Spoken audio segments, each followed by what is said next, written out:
MS em Dia Preview, informação até você. Nesse programa a gente vai falar sobre política, sobre segundo turno, mas não a pesquisa tal, pesquisa não sei o quê. Vamos falar sobre história e referência do que a gente está vivendo agora para a história. Quer saber um pouquinho mais? Fica no vídeo para ver essa entrevista com o Tito.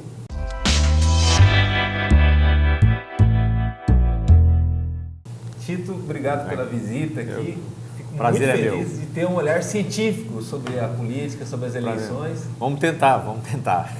Agora, a política é uma arte, não é a política é uma arte, não é uma ciência. Não é uma ciência. Até Ela está acima da ciência. Até interessante colocar isso, porque envolve fatores assim imprevisíveis. Sim. Ela é muito mais importante que a ciência, né? Na estrutura do conhecimento, ela tá logo abaixo do saber. Interessantíssimo. Agora, se ela é uma ciência e permeia tanto o imprevisível, por que essa eleição aqui em Mato Grosso do Sul, ela é tão previsível? Ela parece ser tão morna, tão até corriqueira, algo que não participa tanto da vida das pessoas. A gente vive uma eleição que era para ser extraordinária e acabou sendo uma eleição que talvez nem vai ser lembrada no futuro. Ela está dentro da total normalidade, né? Total normalidade. Absurda normalidade. Absurda normalidade. O problema é o fato central da normalidade política aqui, ou seja, dessa eleição ser tão sem, digamos, sem gosto, né? Insípida, inodora, exatamente porque tiraram o principal ator político que teria dessa eleição. Tiraram, ou por conta dele mesmo, não vou entrar nesse mérito. Sim. Mas André Putinelli está fora do processo. Ele era uma ingrediente da competitividade, exatamente, de acirrar o jogo. Exatamente. E outros que poderiam também estar dentro do jogo de forma bastante interessante, né? Muito interessante, como vou dar o exemplo, por exemplo, o Zeca, também se ausentou do processo do executivo. Ele foi para o legislativo, inclusive, na minha avaliação, achando que estava ganho, e estava, né?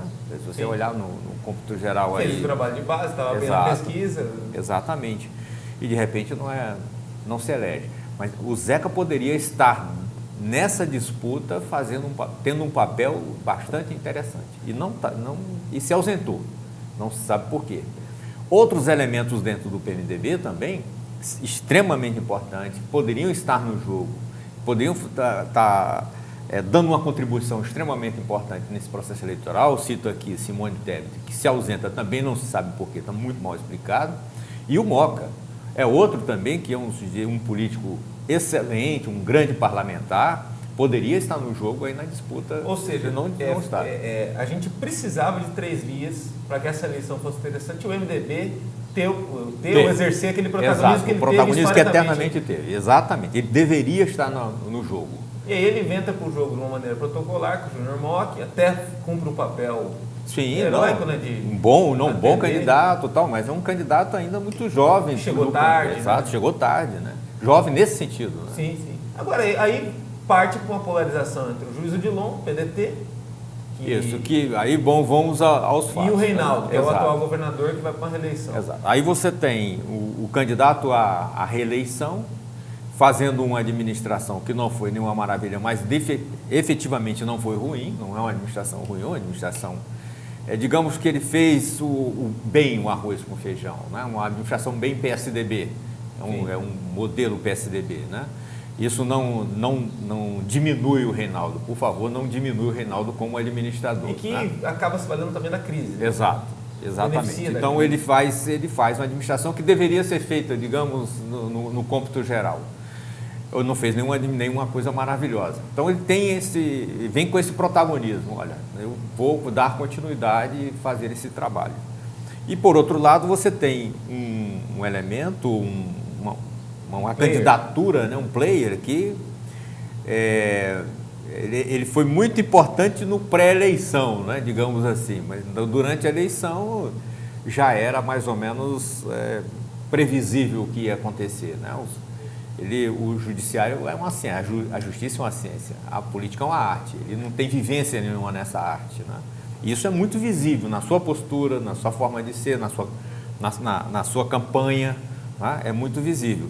Ou seja, tornou-se um protagonista menor diante do quadro que poderia ser muito rico. Agora, assim, muitos estudos apontam que a independência ou a capacidade de autonomia de um candidato à majoritária, de alguém que vá, principalmente, fazer aquela figura da oposição, fazer a figura do antagonista de uma disputa, seja essencial. O juiz com uma história de biografia, de combate a bandido, isso e aquilo, é uma figura que, não sei se pelo marketing ou pela condição dele nessa campanha, ele não passa essa independência. Talvez porque não é da política. E aí ficou na mão do partido, ficou na mão do deputado que comanda o partido, do juiz daquilo. Isso acabou atrapalhando ele, porque se esperava um juiz do filme, um juiz paladino, e aí acaba encontrando um sujeito que está sempre acuado na televisão, ou acuado ali no discurso, muito quieto. Exatamente isso. Olha, ninguém ganha eleição com nome. Absolutamente. Com a camisa, ninguém ganha eleição. Simplesmente, olha, eu fiz tal coisa, então o povo me adora, eu vou para a eleição, eu vou ganhar a eleição. Principalmente hoje, não? Não. Antes ou sempre foi assim? Não, sempre foi assim. É a vida inteira. A política é uma arte, né? A melhor definição de política é a melhor definição contrária da guerra. A política é a guerra feita por outros meios. O que é a definição da guerra? A política feita por outros meios. Ambos são arte. Sim. Ambos são arte. Utilizam da ciência. Evidentemente, a mídia é uma ciência. Então, sim, você utiliza da mídia, que é uma ciência, mas é auxiliar. A política é uma arte. Ora, para participar dessa arte, da política, ninguém ganha, ninguém participa dela, simplesmente, sou um nome bonito, sou um nome maravilhoso, eu fiz no passado isso.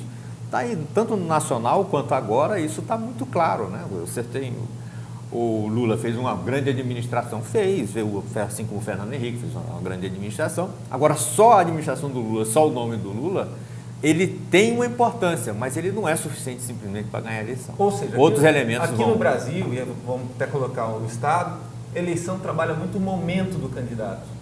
E aí, se você não souber traduzir o seu momento ou apresentar algum momento, fica complicado, né? E também a leitura da realidade, né? Você tem que saber a leitura da realidade, você tem que fazer uma leitura da realidade e, evidentemente, que essa leitura tem que ser, ao longo do tempo, revisitada, constantemente revisitada. Ora, o Estado nosso é um Estado extremamente conservador, até... Tradicionalista, um Estado que, inclusive, o Mato Grosso, aqui o Mato Grosso sempre foi assim, né? O Mato Grosso do Sul, até no início dos anos 2000, era o estado mais conservador na nação na política. O estado que menos renovava na política. Quando você analisa vereador e deputado federal, você faz análise para verificar se renova ou não, são essas duas pontas. E quando você faz a renovação no Mato Grosso do Sul, é a renovação de alguém que já foi, ou de alguém que é parente dele, né? É o apadrinhamento ou coisa parecida. Então, a renovação política aqui é pífia, é muito ruim e sempre pelo lado muito conservador. O governador nunca perdeu uma reeleição aqui.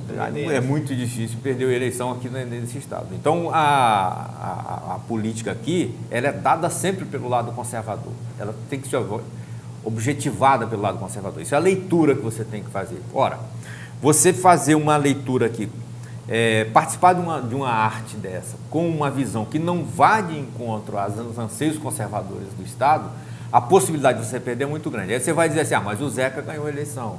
Tá? O 98, há 10 anos. Exato. O Zeca, mas são momentos históricos onde isso acontece. Momento histórico. E é um momento histórico naquele tempo onde o Zeca estava mudando de uma postura para outra. Sim. Tá certo? Hoje o Zeca não tem mais a postura que ele teria quando disputou a primeira vez a eleição lá nos anos... Né? Anos 2000 e pouco, né? Então, mas por outro lado também vai muito da questão do adversário. Naquela situação, o adversário dele, o Ricardo Baixa, com quem ele foi para o segundo turno, foi alguém que facilitou muito para ele ir para aquele embate de oratória, onde ele é muito bom. Nos debates ele jantou o cara. Né? Sim. Aquela época o debate pesava até muito mais que hoje. Muito mais que hoje, porque as redes ainda estavam nascendo, né? Estava nascendo. Hoje o debate tem uma importância. Agora, assim, muito se fala às vezes de que uma eleição dá sinais e legados para outras eleições. A gente tem algo de 2020 já hoje nascendo?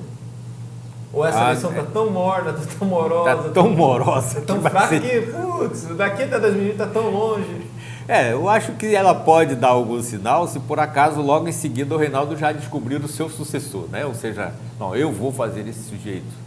Sim. Eu não sei se é o estilo dele, eu não sei se o Reinaldo teria. Ele já fala que seria um pretensão. novo governo, né? Um governo diferente. Agora. Mas o juiz, por exemplo, perde essa, mas é uma derrota-vitória, conseguiria vir para prefeito de Campo Grande? Eu acho que a campanha do juiz, ela é, do ponto de vista geral do entendimento, ela é uma decepção. Né? É uma decepção. Ele não é uma decepção, estou falando da campanha dele, né? A postura mas do ele qual... depende de uma campanha para vencer uma eleição política. Exatamente. Um sujeito que tem uma história que tem, maravilhosa a história dele, foi educado, foi alfabetizado aos 16 anos de idade, assim por diante, e chegou a ser juiz no interior do Nordeste, chegou a ser juiz, teve um protagonismo importante na vida do Estado,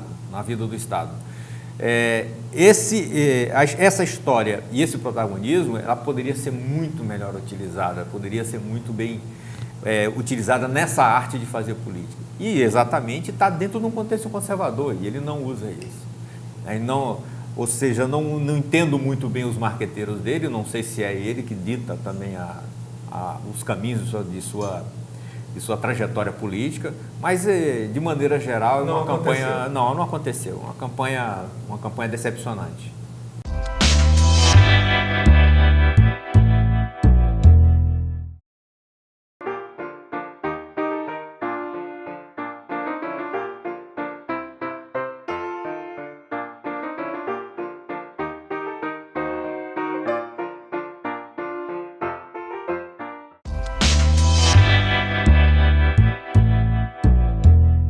Agora, Tito, se é por aqui tudo segue morno, mais do mesmo, né, tal, no morno, na eleição nacional é impossível de ser que isso não seja um marco para o Brasil, principalmente pela dicotomia que há entre os dois lados. Né? Agora a esquerda e a direita mesmo. O Brasil foi para os pênaltis e a extrema-direita, às vezes, isso, né? Exatamente. Tem que deixar até bem claro que o Bolsonaro é uma representação da extrema-direita que vai negociar com os setores da direita e de centro para tentar governar o Brasil, e que o Haddad é uma versão da esquerda até mais muito branda, mais light também, né? Que o PT só aceitou por conta de toda a crise que está vivendo. De certa forma, também é um jogo de cartas marcadas, já está definida a eleição. O Bolsonaro falou agora, está com a mão na faixa. A não ser que surja um fato novo, extravagante, mas em princípio Por que não dá tempo de mudar? Porque o que força ele a ser tão protagonista dessa eleição seja antipolítica, você não resolve ela rápido, assim? Não, me parece, se a gente fizer uma leitura, digamos, científica dessa arte, né, nos últimos tempos, o povo brasileiro resolveu dar digamos assim, um basta provisório naqueles dois grandes protagonistas da política brasileira, que é o PT e o PSDB. Quer dizer, não é o antipetismo, isso eu discordo completamente da imprensa, quando ele coloca assim, olha, o que o Bolsonaro está fazendo é o antipetismo, então o antipetismo está dando a vitória ao Bolsonaro. Não é isso, é o antipetismo e o anti-PSDBismo. É ambos. Cada um consegue sobreviver agonizando. Exato. Né? Os dois... Não, eu acho que os dois vão sair fortes daqui. O PT e o PSDB, não efetivamente essas siglas, pode até mudar as siglas. Sim, os grupos. Exato, mas eles vão se rearranjar. A gente já chega ao porquê disso. Não é? Então você tem... a população, de maneira geral, disse o seguinte, olha, o Lula fez uma grande administração, mas errou com a Dilma. Sim. Você errou com a Dilma. Então eu vou dar um castigo para ele. Sim. Vou dar um castigo para ele. Eu não quero o PT agora. O PSDB errou quando tirou a Dilma. Quer dizer, da mesma forma que a Dilma foi um erro, a população também identificou que o PSDB estava à frente de tudo para tirar a Dilma e deu em Temer. O que chamam de golpe foi uma coisa tão orquestrada, tão arrumada ali, dependeu de figuras decisivas, definitivas, como Eduardo Cunha, por exemplo, né, tal. Sem o apoio do PSDB, ele aconteceria da mesma forma, mas não teria legitimidade ou não aconteceria? Não aconteceria. Ali, a saída da Dilma, que alguns chamam de golpe, eu digo que é um golpe, inclusive, interno, ela não consegue ter... veja bem, poder tem preço. desde o pequeno poder até a presidência da República tem preço. E paga-se esse preço. Não pense você que não se paga. Paga o preço. O Bolsonaro, se for presidente, vai pagar esse preço. Não vai pagar barato, não. Vai pagar um preço caro. Porta lá. O preço do poder poder tem preço e preço caro. A Dilma não quis pagar o preço. Então, caiu fora. No segundo mandato. Então, ela faz um monte de erro, o preço dela vai subindo. Quando você é um governo bom, o preço não é tão alto. Mas quando o governo é ruim, o preço é alto. Percebe? O preço que o Temer está pagando. Então, o poder tem preço. E essa situação a população entende muito bem. Em determinado momento, ela entende o preço que foi pago. Ela entende. E concorda plenamente com aquilo. Em determinado momento, ela não concorda. Assim, olha, não dá para pagar esse preço, então tem que sair. Bom, o que aconteceu? Você pegou um carro, você compra, acerta, na hora de pagar a prestação, vai começando a ficar indignado com aquilo. Exatamente.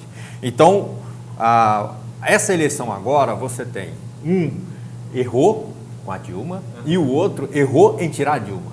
Então, o que você tem? Ambos, eu diria que o preço que o PSDB pagou foi maior que o PT.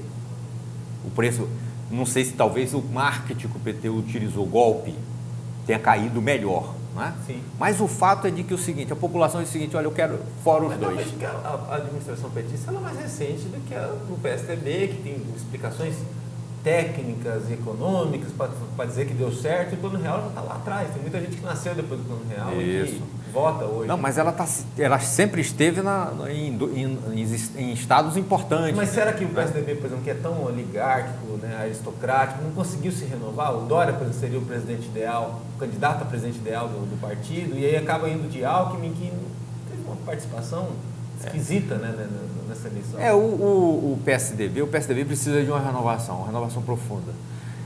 A renovação dele tem que ser e aí ele está em crise e de identidade. O PSDB está em crise de identidade, muito mais que o PT hoje. Né? Porque tem a social-democracia, que foi o seu, digamos, o parâmetro, ou seja, por onde ele caminhou, foi em cima da questão da social-democracia, muito, muito ligado à social-democracia francesa, social-democracia alemã. Né? Quando você olha como o PSDB foi se organizando e a própria dinâmica dele está muito ligada a essas duas social-democracias. E, ao longo do tempo, ele vai se afastando um pouco dessa social-democracia. Né? Especialmente o PSDB de São Paulo, onde você tem hoje o Dória, que não é mais social-democrata. Não, né? Centro-direita. Centro-direita, está mais para a direita do que para o centro. Né? E o Dória é um trator, todo mundo fala isso, o Dória é um trator. Então, se por acaso o Dória ganha a eleição agora, para São Paulo, que há possibilidades fortes dele ganhar, a renovação do PSDB vai ser mais forte. E a renovação mais à direita, né, que eu não sei se vai ser bom para o PSDB.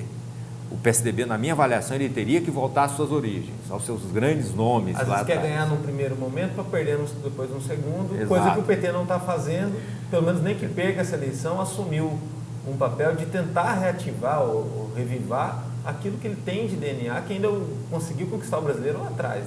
Né? O PT é outra questão, né? O PT também está numa crise de identidade. Mas a crise de identidade do PT já foi para trás. Ele já viveu a crise de identidade que o PSDB está vivendo hoje, o PT já viveu lá atrás. Viveu quando ele perdeu a segunda vez para o Fernando Henrique Cardoso. Tem um documento maravilhoso chamado Carta ao Povo Brasileiro, que não é a Carta ao Povo Brasileiro para a questão econômica, é um outro, logo depois que ele ganha a eleição, onde ali ele define claramente, olha, o nosso projeto já não é mais socialista, o nosso projeto é social-democrata e uma social-democracia muito mais a italiana, não é? O nosso projeto é social-democrata, eu não tenho mais compromisso nenhum com as ditaduras, eu não tenho mais compromissos, só por ser de esquerda eu não tenho mais compromisso, né? Assim por diante. Essa história de dizer que o PT adora Cuba, isso é muito mais da oposição falar uma coisa dessa do que na realidade, em termos efetivos, isso acontecer. Né? Quem vai fazer o Porto de Mariel não é o PT, é o banco, o BNDES. E BNDES é banco. O banco não dá nada de graça para ninguém. Sim. Então vai receber e vai receber bem aquilo ali que foi feito, né? Assim como foi feito em vários países socialistas da África e assim por diante, né? E o subdesenvolvimento é uma fonte inesgotável de lucro, de recurso. O lucro do BNDES em termos de perspectiva futura é muito alto por conta disso daí, dessa trajetória. O PT tentou fazer a acumulação extensiva de capital, que era uma coisa muito interessante. É importante dizer o seguinte, é ruim essa crise dos dois partidos? Por quê? Para o Brasil, por conta de que são os únicos dois partidos que têm projeto de nação. Nenhum outro partido no Brasil tem projeto de nação. Você pega o próprio Ciro, é a cabeça dele. Quem é que está por trás dele? Quem é que está conversando com ele? Não, eu vou sempre a São Paulo, eu vou lá no Instituto Lula, eu vou lá no Instituto FHC. Eu vejo um monte de gente, de intelectuais, você está sempre ali, inclusive livros de intelectuais, trabalhos dos intelectuais. Então, ambos têm projeto de nação, claramente definidos os projetos de nação, que vão continuar aí, vão, claro, sofrer algumas modificações ao longo da história, tem que passar por modificações, mas e a população entende isso. A população, de maneira geral, entende isso. Ela não sabe o que é projeto de nação, mas ela entende. Ela sabe que o PSDB tem um rumo lá para frente, que o PT tem um rumo lá para frente. Ela entende perfeitamente isso. O Bolsonaro é o sujeito que vem aí. Primeiro, o Bolsonaro ele tem 15% da população brasileira é o Bolsonaro, ou seja, é igualzinho a ele. 15% da população, assim como em torno de 18% da população brasileira é o PT, mais ou menos 18, 20% é o PSDB, tem as mesmas características dos dois, né? O Bolsonaro é em torno de 15%. O resto dos votos do Bolsonaro é indignação. É simplesmente indignação. O Bolsonaro não tem proposta, não apareceu ainda as propostas efetivas dele. A televisão fala aquelas propostas, mas onde é que está escrito isso? Aí eu olho, leio, procuro, vai lá no partido dele, vai no TSE, você não encontra absolutamente nada daquilo que ele está falando. Aquilo são ideias, não são propostas. Ideias são ideias, propostas são propostas. Propostas você tem que desencadear, saber se isso aí vai ser aplicado imediatamente, ou numa perspectiva de médio prazo, ou de longo prazo, assim por diante. Você não consegue visualizar. Então, de maneira geral, a gente pode dizer, olha, o que está acontecendo hoje no Brasil é uma grande indignação com os dois partidos que têm projeto de nação, que erraram recentemente e vão pagar caro por esse preço, vão pagar o caro por esse erro. Obrigado pela vinda, eu adoraria essa conversa por mais tempo e espero que as pessoas tenham gostado também aqui, tenha elucidado aqui esse caminho que está chegando aí do dia 28. Obrigado, Tito. Obrigado. MS Dia Preview, informação até você, acompanha a gente no www.msdia.com.br ou lá na fanpage do Facebook, é só procurar MS Dia. Um abraço, até a próxima.